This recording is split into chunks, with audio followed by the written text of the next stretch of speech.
పిల్లలు స్కూల్ నుంచి వచ్చిన వెంటనే ఏదైనా స్నాక్స్ చేయి మమ్మీ, హెల్దీగా ఉండాలని అండ్ బ్రెడ్తో కావాలని చెప్పారండి. నేను ఆలోచించినాను ఏం చేయాలి ఆలోచించే మంచిగా నాకు ఒక స్నాక్స్ దొరికిందండి. నేను ఆ స్నాక్స్ చేస్తున్నాను. ముందుగా ఆలుగడ్డలు మంచిగా ఉడకబెట్టాలి. ఉడకబెట్టిన తర్వాత మనము అందులో మసాలాలు వేసుకుందాము. మసాలాలు అంటే ఉప్పు, కారం, పసుపు, కొద్దిగా గరం మసాలా, ఆనియన్, కొత్తిమీర వేసి మంచిగా రోల్ చేయాలండి. రోల్ చేసి పక్కన పెట్టుకోవాలి. ఇప్పుడు బ్రెడ్ తీసుకోవాలి. బ్రెడ్ని కార్నర్ కట్ చేయండి ఫ్రెండ్స్. నేను కట్ చేయలేను కానీ ఒకది నాకు మంచిగా రాలేదు. ఆ తర్వాత నేను కూడా కట్ చేసిన.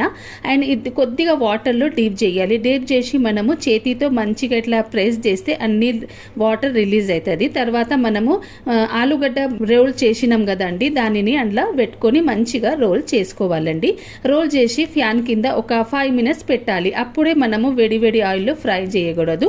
ఒక 5 minutes తర్వాత వేడి వేడి ఆయిల్లో ఫ్రై చేయాలండి. ఎంత టేస్టీ, ఎంత క్రిస్పీ, ఎంత యమ్మీ వచ్చింది.